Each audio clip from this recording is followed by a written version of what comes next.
오늘 함께 은혜를 나누고자 하는 말씀은 창세기입니다. 창세기 6장 말씀입니다. 창세기 6장 5절로 8절까지의 말씀입니다.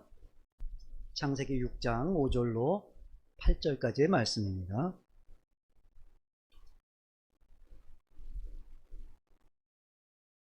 찾으셨으면 우리 천천히 함께 읽어봅니다. 여호와께서 사람의 죄악이 세상에 가득함과 그의 마음으로 생각하던 모든 계획이 항상 악할 뿐임을 보시고 땅 위에 사람 지으셨음을 한탄하사 마음에 근심하시고 이르시되 내가 창조한 사람을 내가 지면에서 쓸어버리되 사람으로부터 가축과 기는 것과 공중의 새까지 그리하리니 이는 내가 그들을 지었음을 한탄함이니라 하시니라. 그러나 노아는 여호와께 은혜를 입었더라. 아멘. 자, 우리 또 인사부터 할까요? 모든 것이 하나님의 은혜입니다.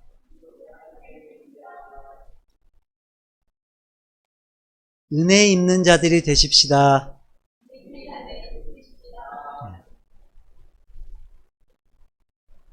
자, 먼저 질문부터 해볼까요?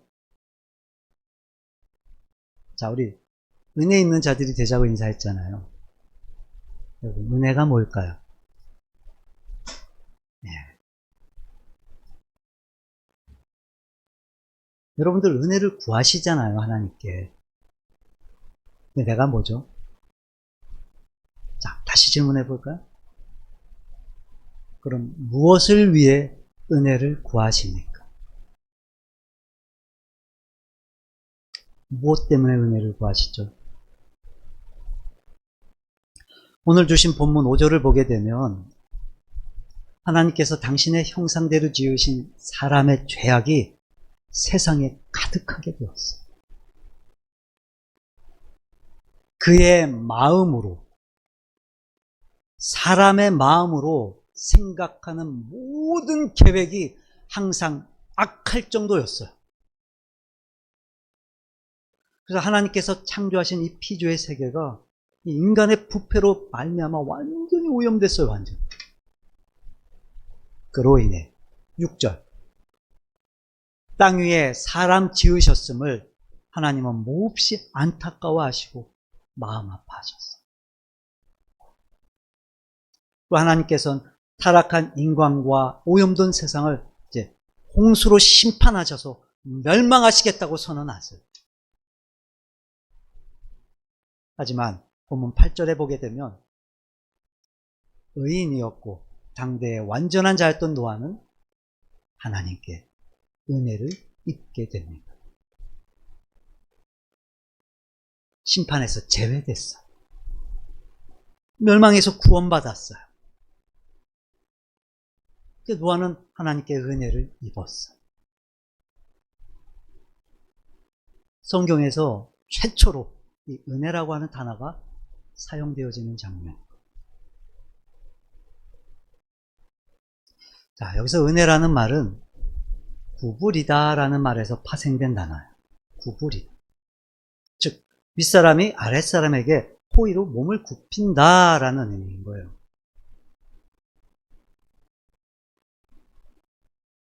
좀 전에 우리 이준주 집사님이 은혜에 대해서 답을 하셨어요. 우리가 잘 알고 있는 은혜의 정의. 자격 없는 우리에게 베풀어준 호의. 값없이 주신 은혜. 그래서 자비를 베풀다, 긍휼히 여기다 라는 의미도 포함되고 있어요. 자, 그래서 오늘 이 은혜라는 단어가 최초로 사용된 이 장면을 통해서 은혜는 과연 무엇일까?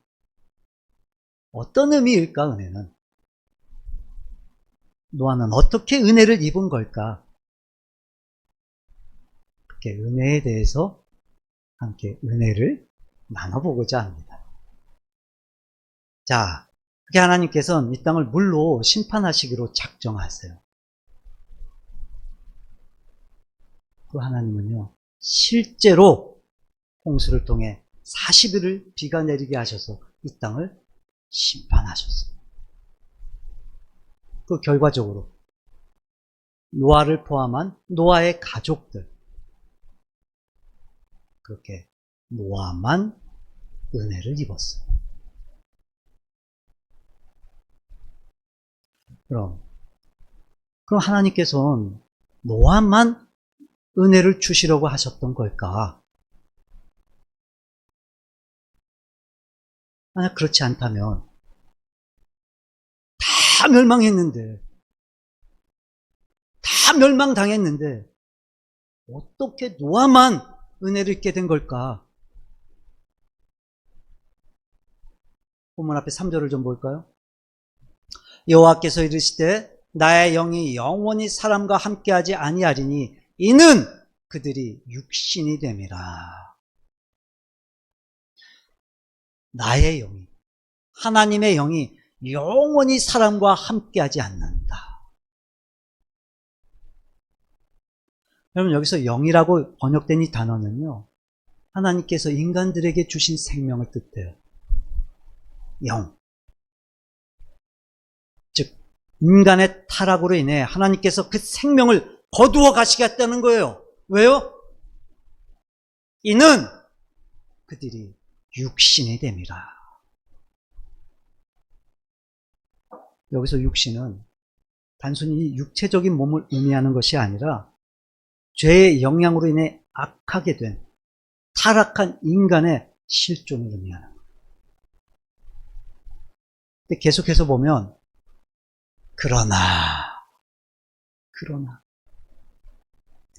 그러나 그들의 날은 120년이 되리라. 이게 무슨 의미일까요? 인간의 죄가 얼마나 만연되어 있는지 하나님께서 아시고 그 인간들을 심판하시기로 했어요.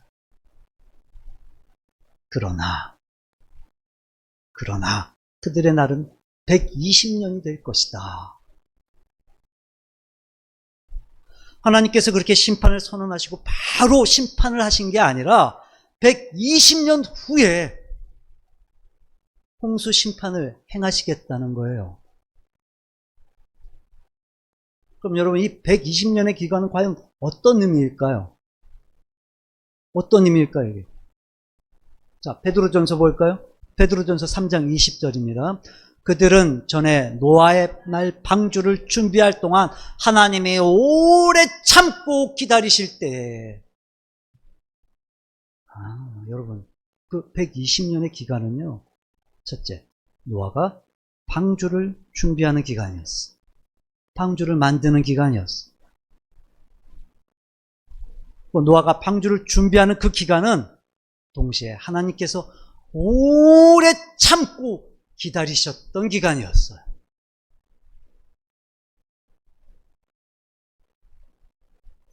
하나님은 물로 심판하시기로 작정하세요. 노아를 통해 심판의 메시지를 선포하게 하세요. 근데 120년의 시간을 두세요. 왜요? 이유가 뭐였어요? 하나님께서 기다리며 참고 계셨던 거였어요. 자그마치 120년의 시간. 근데 결과적으로 하나님은 그렇게 오래 참고 기다리셨는데, 자, 20절 다시 보세요. 그들은 전에 노아의 날 방주를 준비할 동안 하나님이 오래 참고 기다리실 때에 복종하지 아니하던 자들이라. 방주에서 물로 말미암아 구원을 얻은 자가 몇 명뿐이니 겨우 8명이라. 겨우 8명이라. 누구죠? 노아의 가족들을 의미하죠. 자, 보세요. 120년을 오래 참고 기다리셨어요. 그 결과 두 부류로 나뉘어져야 사람들이. 첫째, 복종하지 않았던 자들이 있었고, 그 둘째, 구원을 하던 자가 있었어요. 구원을 얻었다는 말이 무슨 말이죠? 은혜를 입었다는 것. 노아와 노아의 가족들만 구원을 받았어요. 그들만 은혜를 입었어요. 나머지 사람들은 왜 은혜를 입지 못했을까요? 왜 구원을 받지 못한 걸까요? 자, 그들에 대해 성경이 뭐라고 기록하고 있죠? 복종하지 않았다는 거예요, 그들이. 자, 그럼 노아가 은혜를 입었던 이유는 뭐였어요? 복종하지 않았던 자들과는 달리 노아는 복종했다는 거예요. 모두에게 은혜의 기회가 주어짐에도 불구하고 왜 은혜에서 제외되는 걸까? 모두에게 은혜 주시기를 원하심에도 불구하고 왜 그들만 은혜를 받는 걸까? 바로 복종하느냐 복종하지 않느냐인 거예요. 그럼 여러분, 복종했다는 말이 무슨 말일까요? 하나님께서 은혜를 주시기 위해 방주를 만들라 하셨어요. 노아는 만들었어요, 방주를. 그리고 들어가라 하셨어요, 하나님이 방주에. 노아는 들어갔어요, 방주에. 그리고 이 땅에 물로 심판될 때 그 방주 안에서 은혜를, 구원을 얻어요. 하나님 말씀하신 대로, 하나님 하라 하신 대로 노아는 다 따랐어요. 그리고 은혜를 입었어요. 그러니 은혜를 입는 사람은 어떤 사람이에요? 하나님께 순종하는 사람. 이렇게 순종하는 사람들이 은혜를 입는 거예요. 여러분, 은혜에 대해서 오해하시면 안 돼요. 그래서 내가 원한다고 소리치며 구해서 은혜를 얻는 걸까? 내 마음대로, 내 뜻대로 막 주장하고 달란다고 해서 은혜를 입는 걸까? 그래서 내가 원하는 데 되어지면, 내가 기도했던 대로 이루어지면 그게 은혜일까? 천만에요, 여러분. 아니에요. 은혜는요, 하나님께 복종하는 자들에게 주어지는 거예요. 하나님께 순종하는 자들에게 주어지는 거예요, 은혜는.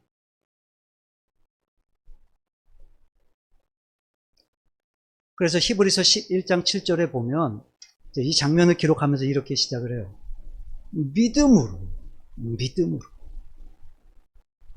믿음으로 노아는 경고하심을 받았어요. 즉, 믿음으로 하나님의 경고를 수용한 거예요. 믿음으로 노아는 방주를 준비했어요. 믿음으로 순종했다는 거예요. 그리고는 그 믿음으로 구원을 받아요.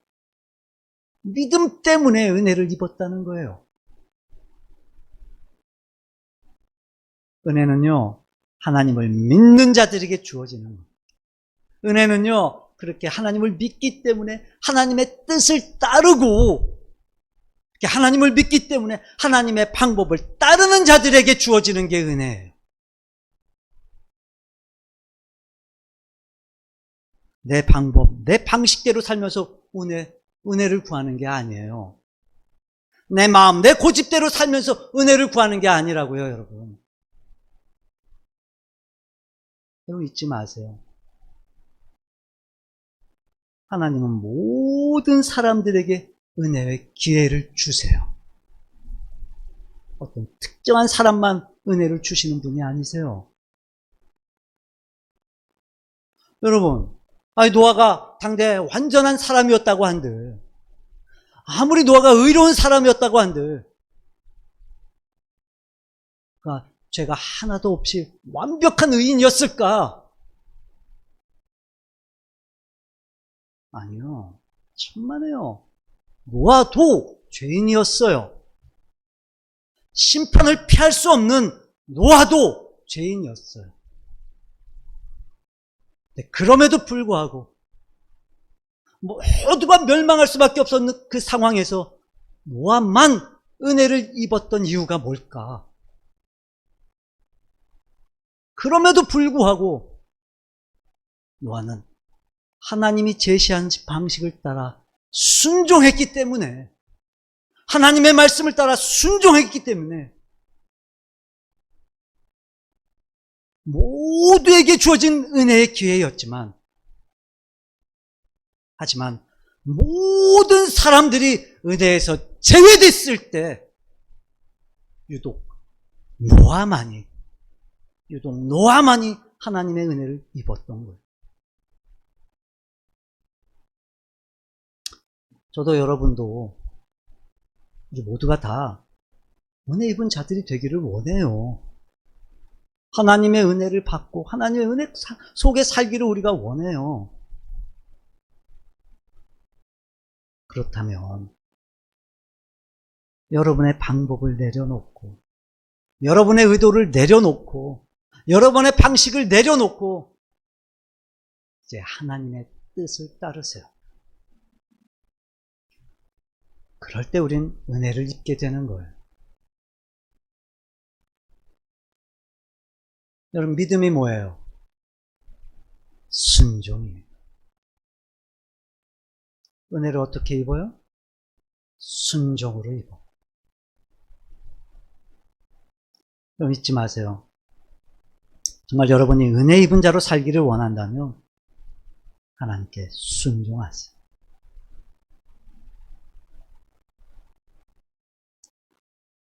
그러니 여러분, 그저 은혜만 달라고만 하지 말고, 그저 은혜만 구하려고만 하지 말고, 내가 지금 은혜를 입을 만한 자인가? 내가 지금 하나님의 말씀을 따르고 있는가? 내가 지금 하나님의 말씀을 순종하고 있는가?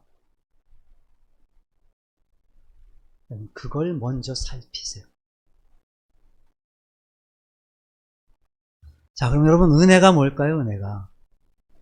자, 다시 본문을 보면 하나님께서 이제 노아에게 방주를 만들라고 하세요. 그 방주가요, 이제 물론 세상을 심판하실 때 이제 그 방주가 이제 은혜를 입는 도구가 되고 통로가 되죠. 즉 방주 안에 들어가면 사는 거예요. 맞죠? 그게 은혜를 입는 거예요. 방주 안에 들어가면 구원받아요. 그래서 하나님이 노아에게 방주를 만들라고 하세요. 다 살게 하시려고, 은혜 받게 하시려고. 자, 본문 뒤에 15절 볼까요? 내가 만들 방주는 이러하니 그 길이는 300규빗, 너비는 50규빗, 높이는 30규빗이라. 자, 한 규빗이 얼마 정도 되죠? 여기서 여기까지 정도 된다고 했었죠? 근데 저는 좀 짧아요. 좀 짧습니다, 저는. 보통 평균, 남자들 평균을 생각하면 이게 약 45.6cm 정도 된대요. 45.6cm. 근데 길이가 지금 몇이라고요? 300규빗. 대충 계산을 해봐도 약 137m예요. 137m. 그럼 축구장 길이가 얼마인 줄 아세요? 지정된 피파에 지정된 그 길이가 105m예요. 길이가. 그러니까 축구장보다도 더 긴 거예요. 한 20m 정도가 더. 자, 그리고 너비가 23m. 그 높이가 14m. 보통 이제 아파트 한 층 높이가 약 3m 정도 되니까, 그러니까 거의 아파트 5층 높이 정도 되는 거예요. 5층 높이. 길이가 137m. 너비가 한 23m. 높이가 14m. 그 16절을 보면 거기에 창을 내되 위에서부터 한 규빗. 그러니까 꼭대기에서부터 이제 45.6cm 정도 내려서 창을 내요. 그 다음에 보면 문은 옆으로 내요. 그리고 상중하 3층으로 만들어요. 여러분, 여기서 창이라고 하는 단어하고요, 이 문이라고 하는 단어는 단수예요. 단수입니다. 하나인 거예요. 그러니까 뭐 이런저런 그림들도 많고 뭐 이런저런 학설들도 많이 있지만 어쨌든 우리는 성경을 근거로 해서 우리가 생각할 수 있는 것? 창도 하나, 문도 하나인 거예요.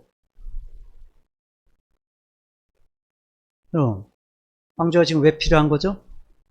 왜 있어야 되는 거죠? 이제 세상이 물로 가득 차게 될 거잖아요. 그럼 이제 물 위에 떠서 이동을 해야 되겠죠. 항해를 해야 된단 말이에요. 그렇죠? 그래서 방주가 필요한 거예요, 지금. 자, 근데 하나님께서 지금 뭐 넓이, 높이 알려주시고 너 방주를 만들어라. 자, 그리고 거기서 끝이에요. 조금 뭐 이해 안 되시는 부분이 있지 않으세요? 뭐가 좀 부족한 것 같지 않으세요? 설명이? 하나님의 설명이? 아, 움직여야 되잖아요, 지금 방주가. 그럼 뭐가 필요해요? 이제 방주 움직이려면 이제 뭐 추진 장치 같은 게 있어야 될 거 아니에요, 추진 장치가. 근데 그 얘기가 없어요. 성경에 없어요. 자, 또 추진 장치가 있으면 또 뭐가 있어야 돼요? 이제 멈출 때도 있을 거 아니에요. 제동 장치가 있어야 될 거 아니에요, 제동 장치가. 근데 그 얘기가 없어요, 성경에. 게다가 결정적으로 방향도 틀어야 될 거 아니에요. 방향도 뭐가 있어야 돼요? 운전할 수 있는 뭐 그런 운전 장치가 있어야 될 거 아니에요. 운전 다 뭐 뭐죠 이거? 이거 뭐라고 하죠? 갑자기 생각이 안 나네. 조타기 맞나요? 조타기라고 하면 이게 있어야 될 거 아니에요. 근데 그 얘기가 없어요. 지금 하나님이 만들라고 하신 그 방주는요, 그냥 창 하나, 그리고 문 하나, 이게 길게, 정육면체, 박스예요, 박스. 우리, 뭐 이렇게 그림에서 보던 그런 거 아니에요. 추진장치 없어요. 제동장치도 없어요. 운전장치도 없어요. 그럼 이 방주라고 번역된 이 히브리어가요, 사실은 나무 상자라는 뜻이기도 해요. 그냥 나무 상자인 거예요. 긴 나무 상자. 구멍 2개 뚫려 있는. 창 하나, 문 하나 있는. 자, 그러니까 이런 거예요, 여러분. 지금 하나님께서 만들라고 하신 그 방주는요, 그냥 물 위에 떠 있기 위함인 거예요. 떠 있기 위함. 단순히 그냥 떠 있는 거예요. 그리고 이제 노아의 가족들, 그 다양한 많은 그 동물들 이제 다 방주 안에 들어가야 돼요. 그 들어가면 이제 하나님께서 문을 딱 닫아버리세요. 자, 그럼 이제부터 누가 운행하시는 거예요? 하나님이 하시는 거예요. 노아가 가고 싶다고 가는 거 아니에요. 어차피 그 배는 추진장치 없어요. 동력이 없어요. 노아가 멈추고 싶다고 멈출 수 있는 게 아니에요. 어차피 그 배는 제동장치가 없어요. 노아가 가고 싶은 곳으로 갈 수도 없어요. 어차피 그 배는 운전장치가 없거든요. 그냥 떠있기만 하는 거예요, 방주는. 떠있기만 하는 거예요. 그럼 이제부터 누가 운행하시는 거예요? 하나님께서 하시겠다는 거예요, 하나님께서.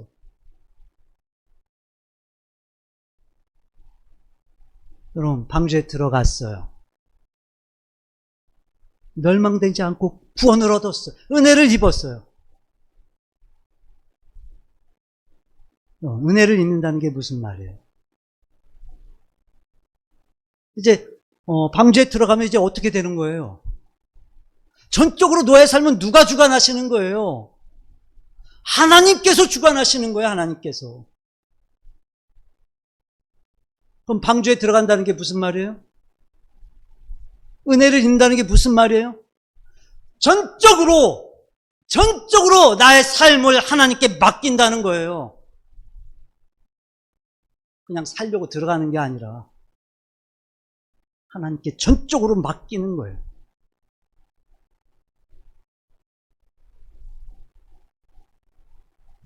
여러분, 은혜가 뭐라고요? 하나님께 맡긴다는 거. 근데 우린요, 이 은혜를요, 남용한다니까요, 우리가. 우린요, 내가 원하는 대로 가고 싶어서 은혜를 필요로 해요. 내가 멈추고 싶을 때 은혜가 필요하다는 거예요, 우리는. 그럼 그게 아니고요. 은혜를 구한다는 게 무슨 말이냐면, 내가 어디로 가든, 내가 시작하든 멈추든, 이 모든 것을 누구에게 맡긴다는 거예요? 하나님께 맡긴다는 거예요, 하나님께.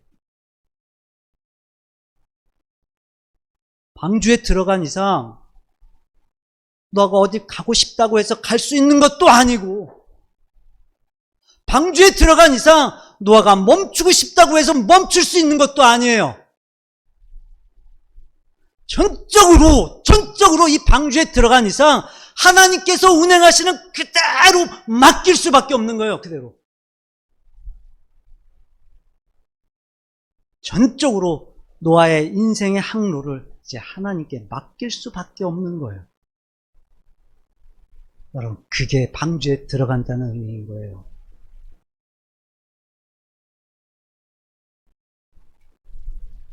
은혜를 잊는다는 건 하나님께 맡긴다는 거예요.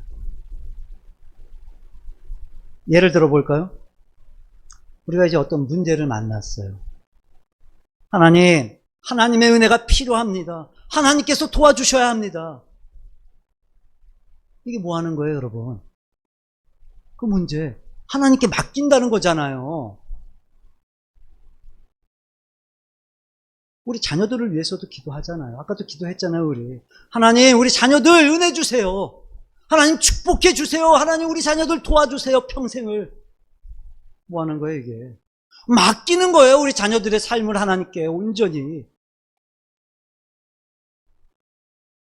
즉, 하나님의 은혜를 구하고 하나님의 은혜를 잊기를 원한다는 건 우리의 모든 삶의 주도권이 하나님께 있다는 걸 인정하는 거예요. 인정하라는 거예요, 여러분.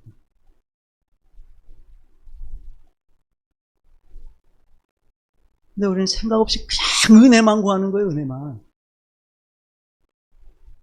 주시옵소서, 주시옵소서, 은혜 주시옵소서, 은혜 주시옵소서.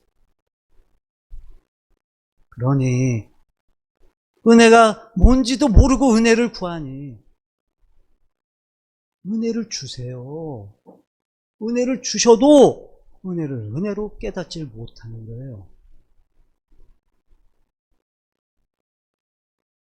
일단 우리는요, 은혜 자체를 우리가 잘못 생각하는 거예요. 그러니까 우리가 생각하는 은혜는 이거예요, 이거. 근데 하나님이 주시는 은혜는 어떤 거냐면요, 이거거든요, 이거. 이게 아니라 이거라고요. 근데 아무리 하나님이 은혜를 주셔도 우리가 은혜에 대해 잘못된 개념을 갖고 있으니까 이게 아니라 이거 주시잖아요. 이걸 주시면 우린 은혜가 없다. 이게 아니라 이걸 주시면, 하나님이 주시면 우린 은혜가 없다고 생각하는 거예요.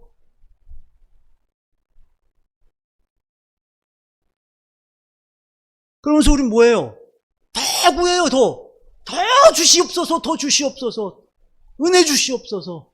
더 맹목적으로 은혜를 구해요. 주셨는데 깨닫질 못하고. 그게 아니었던 거예요. 그럼 하나님은요, 은혜에 대해 박하신 분이 아니세요. 죄악으로 가득 찬 인간들도 이렇게 120년을 기다려 주시면서 이렇게 은혜를 주시려고 하시는데요. 다 방주 안에 들어가라고, 다 은혜 주시겠다고 이렇게 120년을 말씀하시는데요, 하나님이. 그러니까 하나님은요, 우리에게 주실 은혜를 다 준비하고 계시는 거예요, 이미. 은혜 주실 준비를 이미 다 끝내고 계신 거예요, 하나님은. 근데 정작 은혜를 구하는 우리는요, 이 하나님이 주시는 은혜가 뭔지도 모른 채 그냥 그저 은혜만 달라는 거예요, 은혜만. 주셔도 뭔지는 몰라요. 주셨는데 안 받은 줄 알아요. 안 주신 줄 알아요.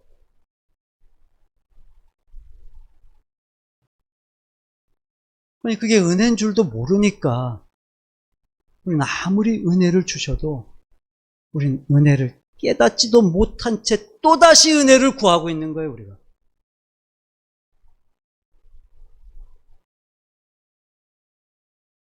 그래서 여러분, 은혜는요, 우리의 모든 삶을 하나님께 맡기고 그 하나님을 전적으로 의지하는 것, 그게 은혜인 거예요, 그게 여러분.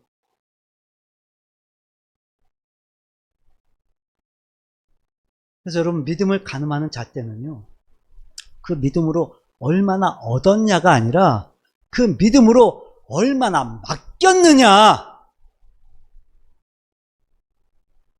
그게 참된 믿음을 가늠하는 기준인 거예요, 여러분.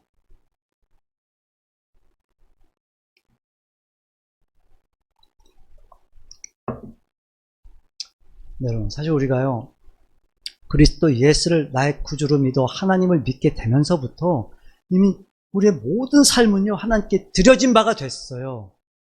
이미 드려졌어요. 삶의 주도권이 하나님께 있다. 하나님께 맡긴다. 하나님을 의지한다. 이게 이미 우리가 하나님을 믿기로 결정할 때부터 그렇게 됐다고요, 여러분. 됐단 말이에요. 이걸 성경은 뭐라고 말하냐면, 우리 로마서 볼까요? 네, 로마서 14장 9절에 보면, 이를 위하여 그리스도께서 죽었다가 다시 살아나셨으니 곧 죽은 자와 산 자의 뭐가 되려 하심이라? 주가 되려 하심이라. 주가 되려 하심이라. 여러분, 지금 주가 되셨다라고 하질 않아요. 주가 되셨다라고 하는 게 아니라 곧 죽은 자와 산 자의 주가 되려 하심이래요. 되려 하심이래요. 여러분, 이게 지금 무슨 의미냐면 예수님께서 의도적으로 이제 주님이 되시기 위해 지배권을 행사하시겠다라는 거예요. 주인이 되시기 위해서 주님이 지배권을 행사하시겠다는 거예요, 우리한테.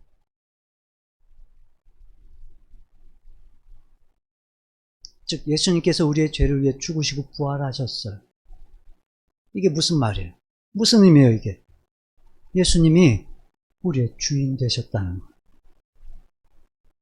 주인으로서 지배권을 행사하시겠다는 거예요. 주권이 나에게 있지 않아요. 주도권이 나에게 있지 않아요. 누구에게 있어요?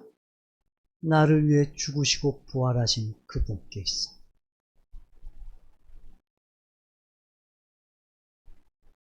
그럼 이게 무슨 말이냐? 우리 8절 볼까요? 8절 함께 읽어봅니다. 우리가 살아도 주를 위하여 살고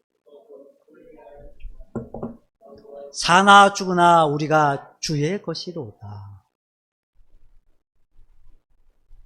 은혜를 입는다는 게 무슨 말이에요? 이제부터 내 삶이 주님의 것이라는 거예요.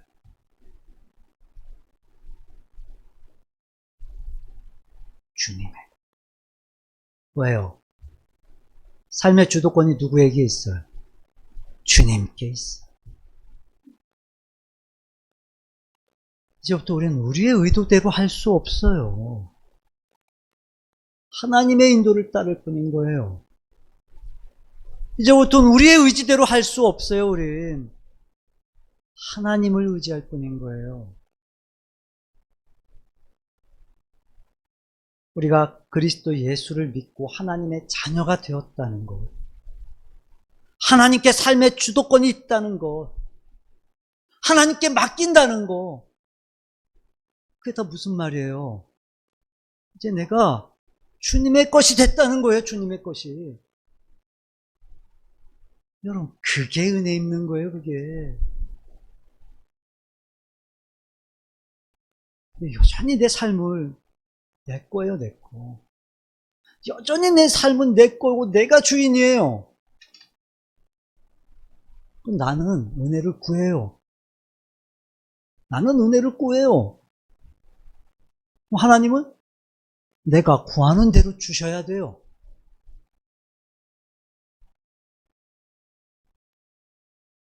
그러니 은혜를 은혜로 알지도 못해. 그러니 은혜를 내 마음대로 살아.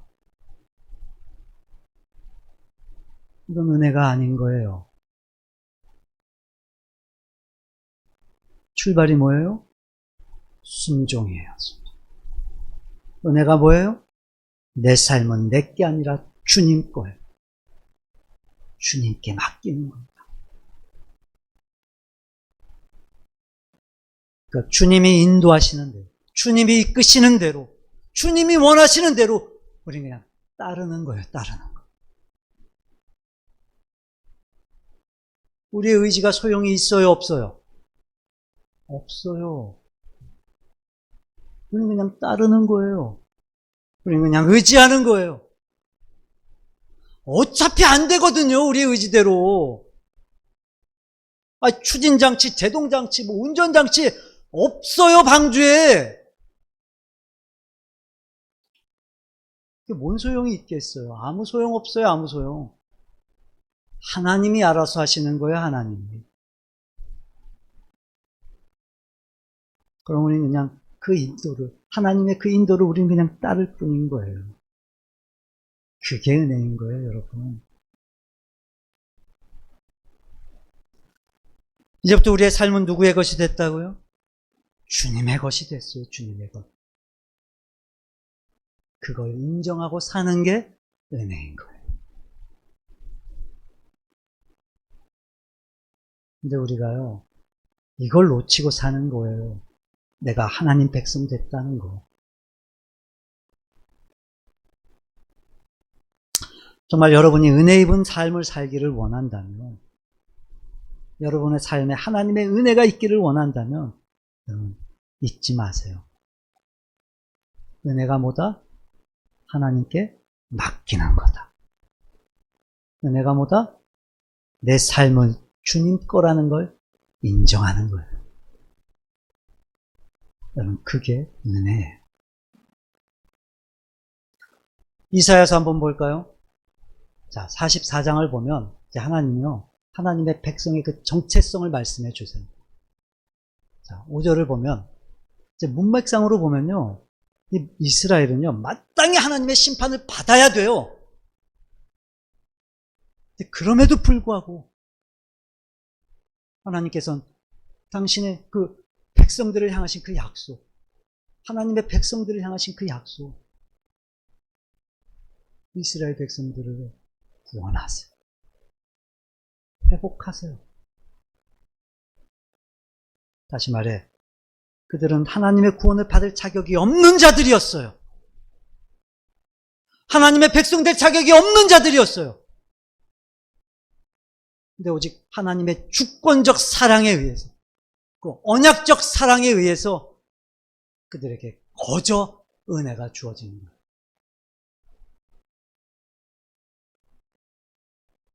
받을만 해서 받은 게 아니에요.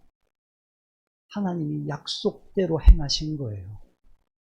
거저 주셨어요, 하나님. 그래서 그들이 하나님의 백성이 된 거예요. 자, 5절 보세요. 한 사람은 이르기를 나는 여호와께 속하였다 할 것이며 또 한 사람은 야곱의 이름으로 자기를 부를 것이며. 야곱의 이름으로 자기를 부른다. 무슨 말이죠? 나는 야곱의 자손으로서 하나님의 선택된 백성이다 라는 거예요. 자, 그러니까 이 말은 무슨 말이에요? 나는 여호와께 속하였다 할 것이며, 속하였다. 그리고 또 다른 사람은 자기가 여호와께 속하였음을, 또 나와요. 속하였다. 여호와께 속하였음을 그의 손으로 기록하고 이스라엘의 이름으로 존귀 여김을 받으리라. 자, 역시 또 야곱의 이름, 이스라엘의 이름. 이게 다 무슨 말이에요, 여러분?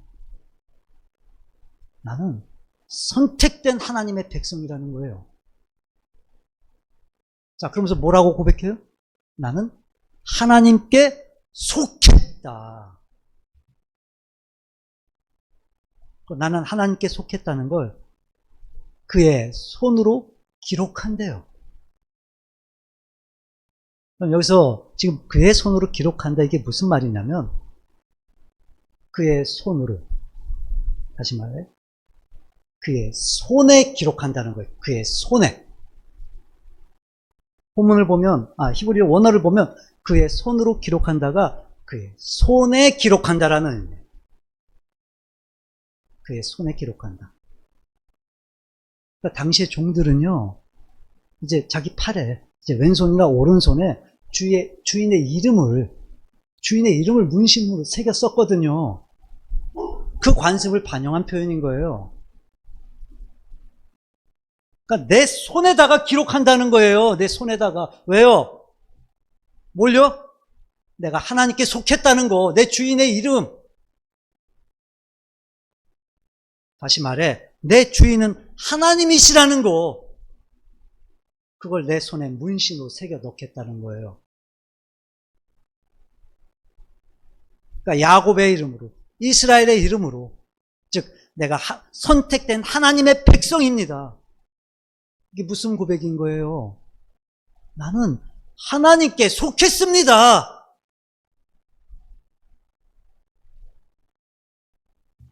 그럼 여러분, 하나님께 속했다는 게 무슨 말이에요? 소유권, 소속, 신분, 이거 의미하는 거잖아요. 그러니까 삶의 주권이 누구에게 있다는 거예요? 하나님께 있다는 거예요. 하나님께. 손에다 기록한대요. 나의 주인은 하나님이십니다. 기록한대요, 손에다. 그러니까 우리는요, 하나님의 종이라는 거예요. 하나님의 종. 우리는 하나님께 속했다는 거예요. 우리는 하나님의 소유, 하나님의 것이라는 거예요. 내가 하나님의 백성이라는 거예요. 하나님께 속한 자라는 거예요, 내가.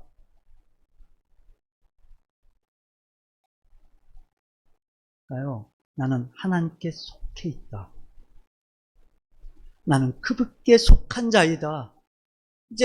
이제부터 내 삶은 그분의 것이다. 그거 인정하라는 거예요. 그거 인정하는 거예요. 그게 은혜예요. 맡기는 게 은혜예요. 내 삶이 주의 것임을 인정하는 게 은혜예요. 그 안에 은혜가 있다는 거예요. 그 안에. 근데 여러분, 이 은혜 앞에 하나님이 우리에게 이렇게까지 하실 이유가 있을까? 그럼에도 불구하고 은혜의 기회를 주시고, 그럼에도 불구하고 은혜를 있게 하시고, 이렇게 하실 이유가 있을까요? 없어요. 우리가 뭐라고? 죄인이니까 그냥 심판하시면 돼요. 죄인이니까 그냥 멸망시키시면 돼요. 근데 왜 은혜의 기회를 주실까? 왜 은혜를 있게 하게 하시는 걸까? 왜 우리를 주님의 것 만드셔서, 왜 우리를 주님의 소유 삼으셔서 그렇게 하시는 걸까?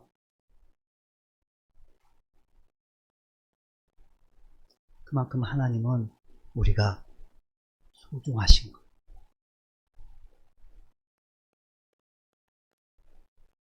여러분, 우리는요, 받을 자격이 없어요. 우리는 보잘것없는 존재예요. 근데 놀랍죠? 그 누구도 인정해주지 않는 나의 존재를 하나님은 이렇게까지 하셔서라도 우리에게 은혜를 주시겠다는, 이렇게까지 하셔서라도. 그만큼 우리의 존재를 소중히 여기시고, 그만큼 우리의 존재를 귀하게 여기신다는 거예요, 하나님이. 여러분, 아무리 우리가 큰 소리치고 살아도요, 이 세상은요, 꿈쩍도 안 해요, 꿈쩍도. 아무리 우리가 고통스럽다, 아프다, 막 울부짖어도요, 세상은 아무 요동도 없어요. 내가 죽는다고 이 세상에 관심을 가질까요? 내가 아프다고 막 소리를 지른다고 해서 세상에 관심을 가질까? 아니요.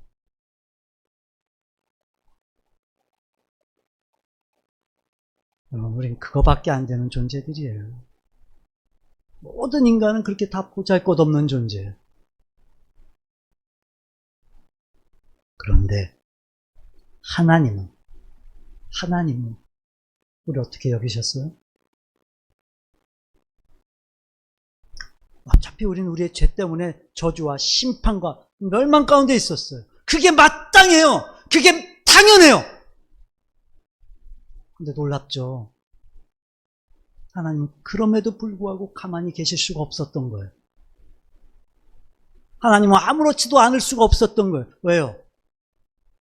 그렇게 우리가 그분에게 소중했거든요. 마치 자녀들이 아프면 그 아픈 자녀들보다 부모가 더 막 아픈 것처럼 차라리 내가 아팠으면 좋겠다. 부모들이 이런 마음을 갖는 것처럼 죄로 인해 심판과 저주가 분명한 우리가, 죄로 인해 심판과 저주가 마땅한 우리가 그런 상황이 있음에도 불구하고 하나님은 가만히 계실 수가 없었던 거예요. 그만큼 우리의 존재감을 소중하고 존귀하게 여겨주신 거예요, 하나님이. 그래서 하나님은요, 여러분 정말 납득할 수 없는 일을 벌이세요, 하나님이. 아무 보잘것 죄인인 우리를 위해서, 우리를 대신해서 예수님을 십자가에 매다신 거예요, 하나님은. 납득할 수 없는 일인 거예요, 이건. 여러분, 예수님이 어떤 분이세요? 그분은 창조주세요. 만왕의 왕이세요, 그분은. 하늘과 땅을 통치하는 만왕의 왕, 영광의 주님이세요. 최고의 가치이신, 지존하신 분이세요. 그렇게 하나님은 하늘이 닫히고 땅이 진동할 만큼 우리 때문에 그렇게 엄청난 일을 하나님이 하셨던 거예요. 그만큼 우리의 존재가 귀하셨어요. 그만큼 우리의 존재가 소중하셨어요, 하나님은. 우린요, 하나님께 이런 존재였어요. 근데 그런 하나님께서요, 맡기기만 하면은 은혜를 입게 하신대잖아요. 하나님을 신뢰하고 내 삶이 주의 것임을 고백하고 그리고 하나님을 따르면, 하나님 인도하심에 순종하면 하나님이 은혜를 주시겠다고 하시잖아요. 내 것이 아니라 주님의 것이라고 고백하고 내 삶의 모든 주도권을 주님께 내어드리면 그럼 주님이 은혜를 주시겠다고 하잖아요. 여러분, 더 이상 무슨 설명이 필요합니까?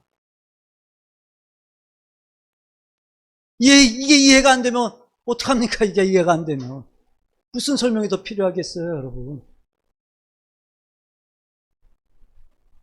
근데 무엇 때문에 주저하냐고요? 무엇 때문에 여러분의 삶의 주도권을 여전히 여러분이 가지고 있으려고 합니까? 왜 우리의 모든 삶을 하나님께 맡기기를 주저하냐고요? 모두에게 그렇게 은혜를 주시기 위해서 제발 하나님은 맡기라고 하시는데, 모두의 은혜를 주시고자 제발 하나님의 품으로 오라고 하시는데, 들어오라고 하시는데, 방주로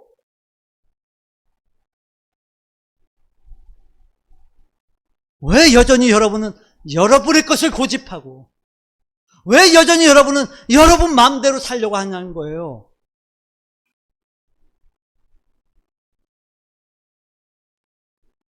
그리고 은혜는 구해요. 그리고 은혜는 얻고 싶어요. 이거야말로 은혜를 남용하는 거죠.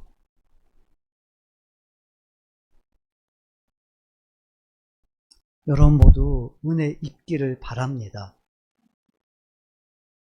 은혜는 내 삶의 주도권이 하나님께 있다는 거예요. 내 삶이 다 주님의 것이 됐다는 거예요. 그래서 온전히 주님께 맡겨드리고 주님을 의지하고 주님의 인도를 따르는 거예요. 그게 은혜입니다. 말씀을 정리합니다.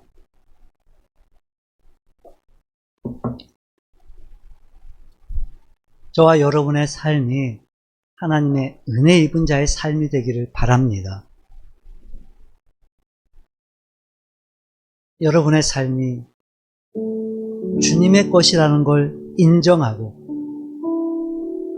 모든 순간의 삶의 자리에서 여러분의 모든 것을 하나님께 맡길 수 있기를 바랍니다. 그분께 기꺼이 순복하세요. 그분께 기꺼이 복종하세요. 그리고 하나님의 놀라운 은혜 속에 그 은혜를 누리면서 은혜 입은 자로 살기를 주님의 이름으로 축원합니다.